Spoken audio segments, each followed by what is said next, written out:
Hi everyone, hope you're doing well from wherever you're watching this channel, depending on your time zone. Now, we had the State of the Nation address where Ruto had to explain to Kenyans what he has done and what he's intending to do.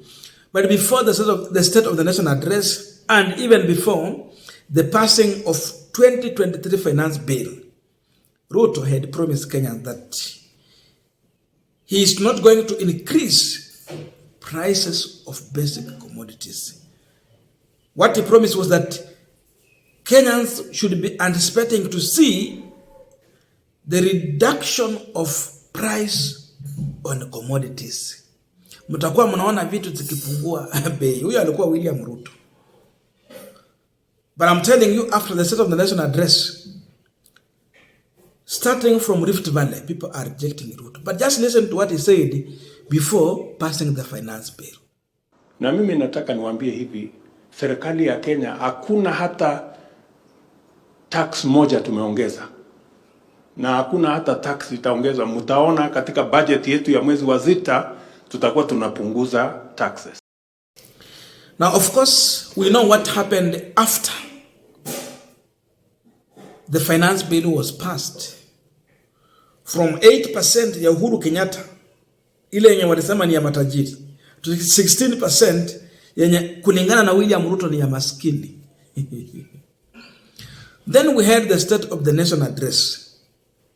After that, and what followed in terms of revised charges on government services, like when you want ID, you want passport, you want marriage certificate, you want birth certificate, you want death certificate, whatever. Unajua mambo ya kuuza makaratasi kwa hii Kenya, kama kuna idara yenye inauza makaratasi zaidi ni serikali. We know what happened. Then people are reacting. But if you listen from what the youth are saying in Rift Valley, in reaction to William Ruto's State of the Nation address and the revised charges that are charging on government services, it was telling very clear that hata Wakalenjin wamechoka na Ruto. Wamechoka na William Samoei Ruto. I saw him making some phone calls here and there. Watu wa tukutuku, sijui mkulima fulani, mahali fulani, na mtu mwingine. But this is the real reaction on the ground. Na ile kitu mimi nataka nimwambie rais. Ile vitu namwambia rais, sisi kama vijana wa Wasingishu na Kenya mzima ya kwamba sisi saa hizi hatutaki tena maneno ya tutatenga, tuletenga, tutafanya, tulifanya. Sisi tunataka action. Kama nataka kusuluhisha shida hizo asuluhishe. Na kama anataka kutusafirisha ile safari alikuwa anataka kutusafirisha, atatusafirisha tu mapema. Hakuna haja aendelee kututesa. Atusafirisha once and for all, tujue tumeenda. Kwa sababu ukiangalia seriously, inakuaje mtu anaongeza ID from 100 shillings mpaka 2000? How possible is that? How practical is that? Hiyo ni how many percent? Anaongeza kitu kama marriage certificate. Unaweka 50,000 sio ama 100,000. Ya vijana mtu mwenye anaoa saa hizi hatuna kazi, hata kwa wenyewe imekuwa ni blanda, ni noma, utapata wapi 50,000? 50,000 ni pesa yenye kama ya juu ya kwamba vijana wako na shida akuje ground. 50,000 ni pesa yenye sisi tunasikia tu kwa theory. Si ati kitu unatashika tangu hata akuwe president, ukiuliza hawa vijana kama ameshika 20,000, utapata kama ni kwa vijana 100 wenye wamepata 20,000 tangu akuwe president, labda ni mmoja ama wawili. So lazima ajue ya kwamba wale vijana alitembea akisunguka akiwaambia ati wajinga waliisha Kenya, bado tuko. Na kama kweli analijua wajinga waliisha Kenya, ajue basi. Unless kama hataki kura tena, kwa sababu imefika mahali si maneno ya Azimio ama Kenya Kwanza. Hii inakata gross. Na Wakenya washikane tuwe kitu moja, tulie na sauti moja. Otherwise, hao watu wanatumaliza. Now, the youth you have seen in that video talking, they are from Rift Valley. This is Wasingishu County, the home county to William Samoei Ruto. Wamesema hawataki mambo ya tumetenga, tutatenga, tutafanya, tunapanga. They are tired of that. Imagine Rift Valley are saying like this. What about Nyanza, Western, Lower Eastern, Mount Kenya or Central? Watasema nini? Hii ni home county ya William Samoei Ruto. Hata kwanza ni inakaa ni kama Eldoret kwa William Ruto kwenyewe nyumbani. Tell me what the rest of the country will be talking about. Solving the problem of the high cost of living, it will start with reducing the price of fuel. And someone said this, still from Rift Valley. Kutengeneza tu mambo ya basic commodities rudi chini. Gharama ya maisha ikuwa affordable. Kazi zirudi. Weka bei ya mafuta ikuwe sawa. Uhuru brought subsidy on fuel. Karibu 30. Ruto came and rubbished akatoa yote. But this is what the people from Rift Valley are telling him. We want to remind William Ruto one thing. We elected him purposely, not because he was special than all the other candidates. We elected him because of his agendas that he had for the hustlers. Ajua sisi bado ni wale mahasla tu, hatujapata pesa. So asidhani na akipandisha bei ya mafuta na nyanyaza matajiri ama nini. Sisi ni bado ni mahaslas. In as much as hatuna magari, tuko na mapikipiki. Tuko na mapikipiki, bei ya mafuta imeenda na hatuna pesa. You must know also that fuel is the backbone driving our economy. Akipandisha fuel, asitarajia ati kuna kitu itashuka. In fact, if you want to stabilize the economy, irudi kwe normal, let him subsidize to fuel. Na mahindi tu, bei ya chakula itarudi, bei ya kila kitu itarudi tu normal. Lakini as long as, even if he tries, as much as namna gani, ati kupunguza vitu zingine, na bado bei ya mafuta iko juu, the cost of living still bado itakuwa juu. The second issue, hii a reshuffle of the cabinet. A reshuffle. Mimi sioni mtu mwenye ako na akili kwa hii cabinet yake. The only person mwenye ni kama ako na akili si mbaya sana ni Kithure Kindiki. At least he is doing so. We are seeing what he is doing. Lakini hizi zingine hizi hakuna mtu ako serious. Moses Kuria mtu tu anatoka tu bana kwenda studio na kuongea nonsense. Right? So we want to tell William Ruto, let him go back to his drawing board. Let him review the manifesto yenye alikuwa ametuahidi. Issue with employment, let him go back and sit down. I don't see the need of having economic advisors, the likes of Kinandi, and yet the economy is heading in the wrong direction.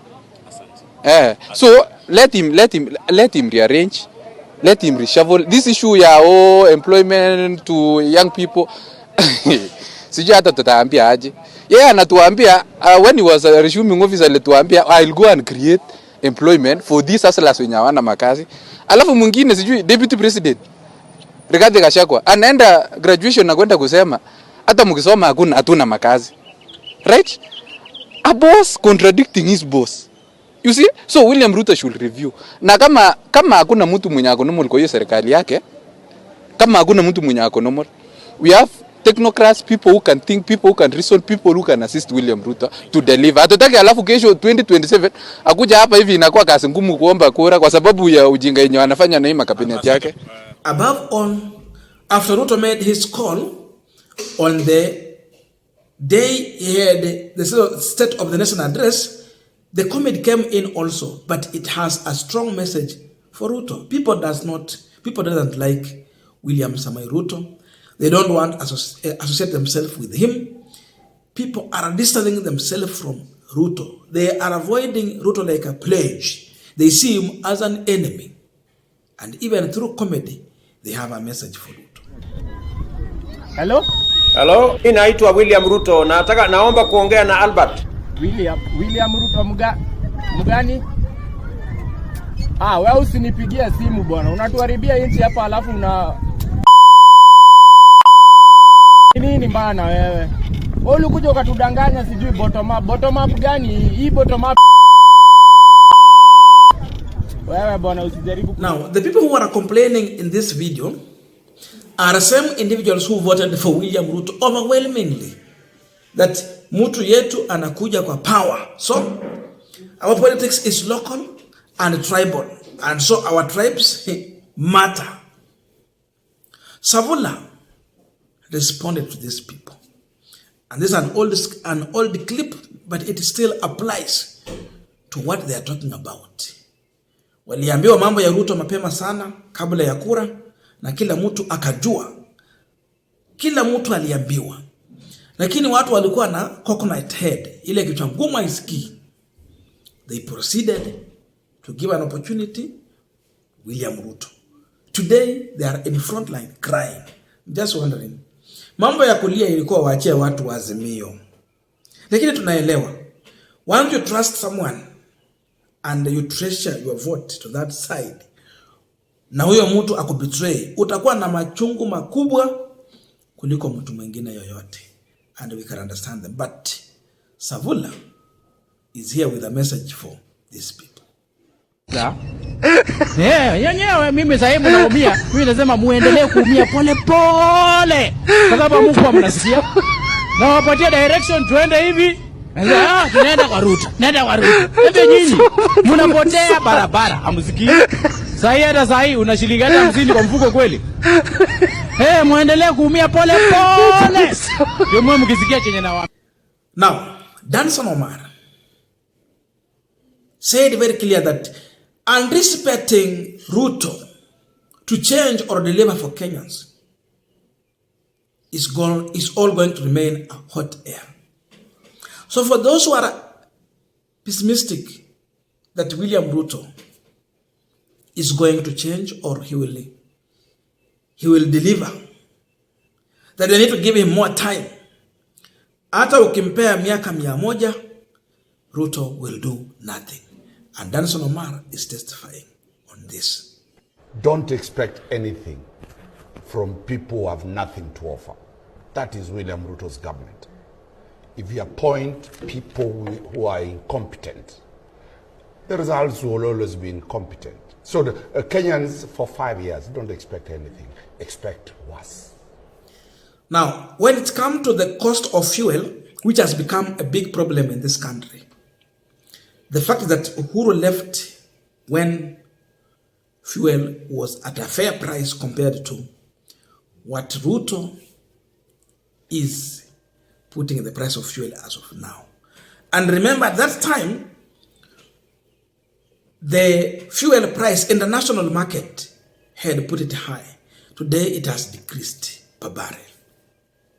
And I've seen a video trending which is showing the reality of things when Uhuru handed over power to Ruto.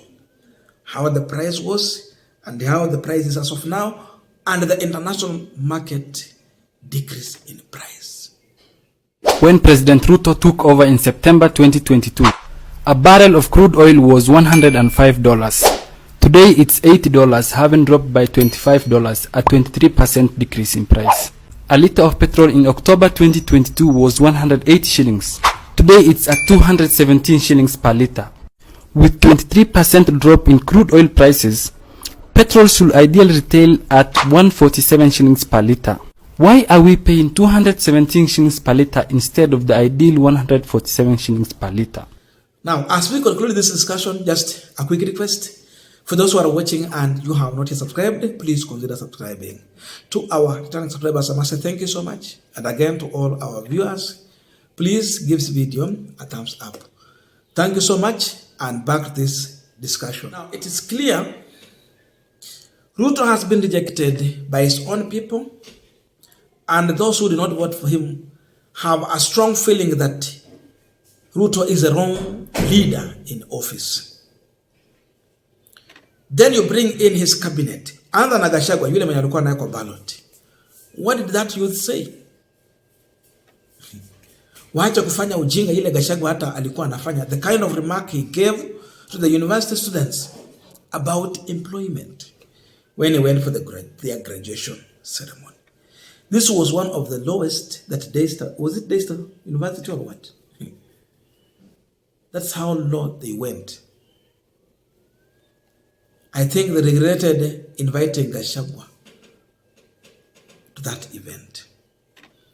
Watoto wametoka university, they are graduating, na wanawaambia kazi yenye iko ni ya mjenga, hakuna kazi. You demoralize even those ones wenye wako huko na wale wametoka huko. Ni kama tu nawaambia wajinyonge. So, because of that and how the cabinet has been behaving, the rating is that, yani hata wametumia majina mengine ya kusema ya kwamba ni watu wenye wajui kitu wanafanya, na wanaambia Ruto aache ujinga na makabineti yake. Hawa watu wanaongea ni Wakalenjin, si mtu mwingine. Kalenjin.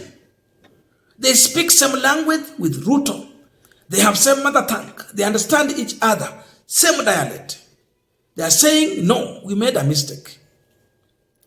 I can conclude here that Ruto will be a one-term governor, president. He's going to serve for one term. And if there will be another term, maybe by force na kuiba, na hiyo sijui kama Wakenya watafunga macho wakubali. Lakini hata kumaliza hii term moja, itakuwa ni muujiza. That's the reality.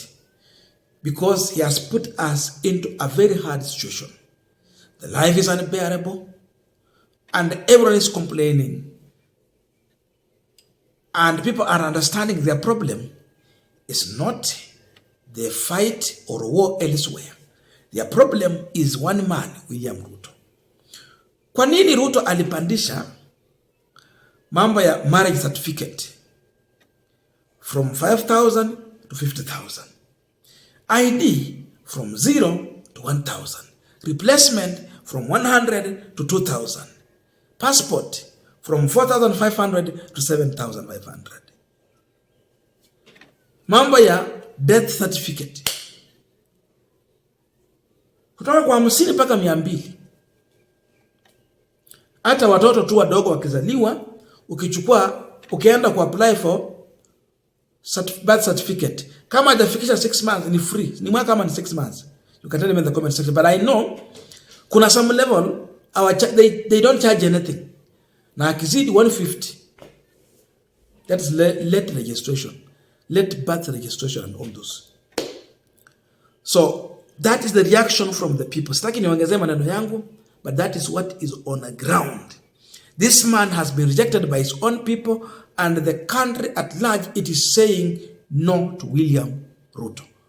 Kama Ruto alikuwa na marafiki, sidhani kama angali na hao. Rift Valley is saying no. And a friend of mine was talking to me. He gave me a phone call and was explaining to me so many things and how the people in Rift Valley are viewing Ruto, especially the Kalenjin. Watu wanawalaumu na hata wameaibika, hata wanajaribu kutumia njia yote ile kujitenga na mtu anaitwa William Samuel Ruto. Mambo